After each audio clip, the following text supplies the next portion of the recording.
Halo pemirsa, Ketua DPR RI Puan Maharani memuji langkah Presiden Prabowo Subianto dalam mengatasi polemik Raja Ampat hingga sengketa 4 pulau.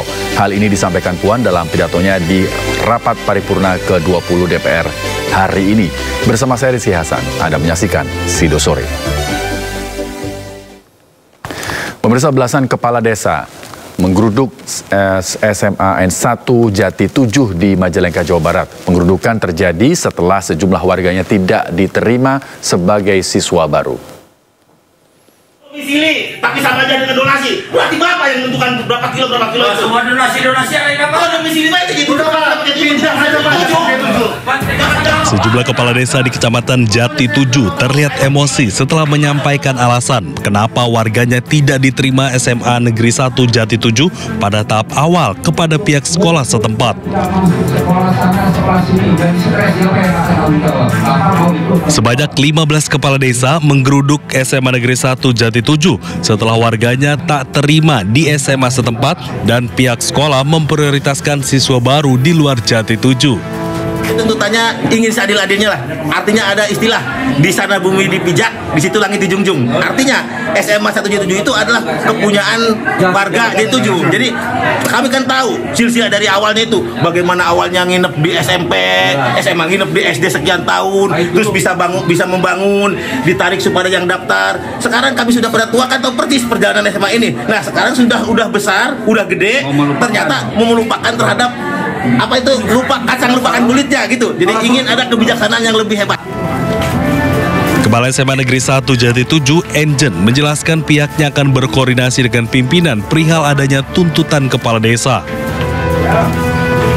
Karena kami melaksanakan kegiatan SPMB sesuai dengan aturan yang berlaku, sesuai dengan Juknis, sesuai dengan Permen. Karena kami di sini hanya sebagai pelaksana kebijakan dan pelaksana aturan, bukan sebagai pembuat aturan. Kepala desa akan melakukan aksi unjuk rasa jika tuntutannya tidak diakomodir pihak sekolah. Dari Majalengka, Jawa Barat, Muhammad Zaini Johadi, iNews melaporkan. Demi masuk sekolah favorit, sistem penerimaan murid baru SPMB, ratusan calon siswa SMPN Negeri 1 Brebes, Jawa Tengah rela antri sejak subuh. Pada hari kedua, jumlah calon siswa yang mendaftar 800 orang.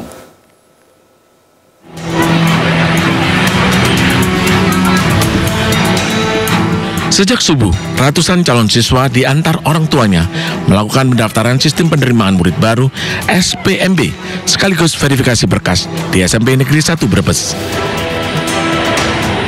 Sebagian besar orang tua siswa lebih memilih mendaftar langsung ketimbang melalui online. Kemarin juga saya sudah kesini, nah ini kesana. Berarti harus datang pagi-pagi itu ya, Bu?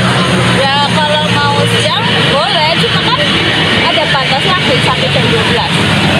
Kalau jam 12 kita nggak bisa verifikasi, paginya kesini lagi. Jumlah peminat SMP Negeri 1 Brebes terbanyak lantaran menjadi SMP favorit. Mengantisipasi membludaknya peminat, pihak sekolah membagikan kupon antrian. Menyesuaikan masyarakat yang datang. Intinya di sini memberikan layanan yang hotel, Mas.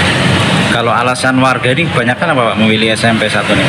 Saya secara pasti sih enggak ya. Cuma yang saya dengar dari masyarakat bahwa kami kita tanya sekolahnya itu disiplin, karakter anak nomor 1, dan masalah biaya untuk pendidikan itu katanya masyarakat bahkan lebih murah dari sekolah-sekolah yang di luaran.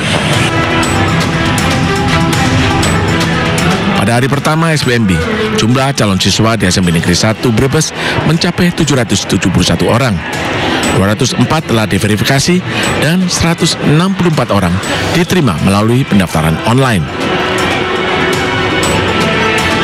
Dari Brebes, Jawa Tengah, Unibar iNews melaporkan.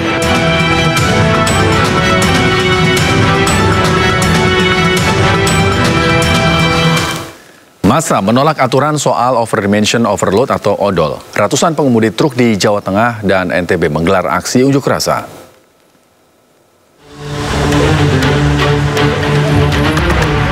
Ratusan pengemudi menggelar aksi demonstrasi menolak aturan soal over dimension overload atau odol. Mereka meminta Dishub Jateng menandatangani surat tuntutan yang berisi 16 poin. Jalur Pantura Semarang sempat lumpuh beberapa jam saat pengemudi memblokir jalan. Masa pendemo menuntut kepada pemerintah untuk merevisi Undang-Undang Nomor 22 Tahun 2009 tentang Undang-Undang Lalu Lintas dan Angkutan Jalan yang menurut sopir, undang-undang tersebut merugikan sopir truk. Setelah berjalan cukup lama, perwakilan massa pendemo dari berbagai daerah dan asosiasi diterima oleh Kepala Dishub Jateng dan polisi.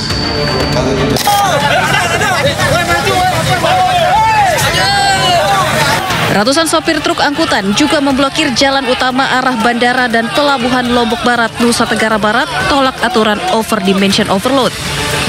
Selain membuat akses jalan lumpuh, aksi sopir truk juga nyaris ricuh. Mereka melakukan sweeping kepada truk dan angkutan logistik yang baru keluar dari pelabuhan. Tak hanya itu, aksi sopir truk yang memblokade jalan juga membuat sebuah ambulans terjebak. Para wisatawan pun tak bisa melintas akibat blokade jalan ini. Jalur arah bandara dan pelabuhan lumpuh total hingga polisi meminta para sopir truk segera membuka blokade jalan. Dari Semarang, Jawa Tengah, dan Lombok Barat, Nusa Tenggara Barat, Tim Liputan iNews melaporkan. Lalu apakah yang dimaksud truk odol atau truk kelebihan muatan dan dimensi? Truk dianggap odol jika memiliki dimensi dan atau muatan yang melebihi standar yang diizinkan. Diatur dalam Permen Hub Nomor 60 Tahun 2019, Undang-Undang Nomor 22 Tahun 2009 tentang Lalu Lintas dan Angkutan Jalan, dan Peraturan Pemerintah Nomor 55 Tahun 2012. Pelanggaran aturan odol dikategorikan sebagai tindak pidana. Sanksinya sangat berat, bisa berupa ancaman penjara hingga 1 tahun dan denda hingga 24 juta rupiah.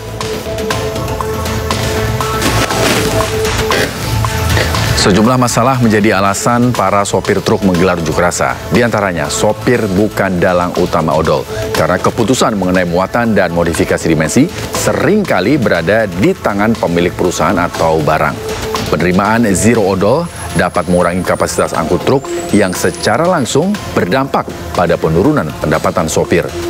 Ketidaksiapan infrastruktur jalan untuk menampung truk yang lebih kecil dan lebih banyak juga menjadi penyebab. Sopir pun menuntut revisi Undang-Undang Lalu Lintas agar tidak hanya sopir yang menjadi sasaran sanksi. Pungli dan premanisme juga kerap menjadi masalah di jalan. Sopir pun menuntut pemberantasan pungli dan premanisme yang menambah beban operasional mereka.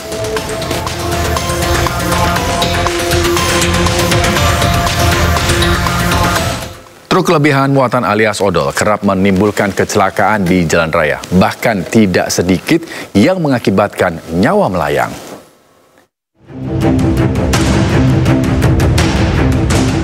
Juli 2023, sebuah truk bermuatan plywood terguling di Jalan Raya Jurusan Solo, Pacitan, Jawa Timur. Truk diduga kelebihan muatan dan melaju kencang di tikungan hingga hilang kendali. Akibatnya, muatan tumpah berserakan di jalan. Truk yang datang dari arah Lumajang menuju Pacitan melaju kencang dan hilang kendali hingga terguling di jalan tikungan menurun. Selain akibat kelebihan muatan, truk diduga terguling karena pengemudi tidak menguasai medan. Setahun sebelumnya, truk tronton bermuatan triplek seberat 25 ton juga mengalami kecelakaan di Jalan Raya Semarang, Magelang, Jawa Tengah. Diduga truk tronton kelebihan muatan hingga tidak kuat menanjak saat menikung tajam. Sopir berusaha berhenti, namun truk berjalan mundur hingga menabrak warung dan menimpa truk di belakangnya. Tidak ada korban jiwa dalam kejadian ini.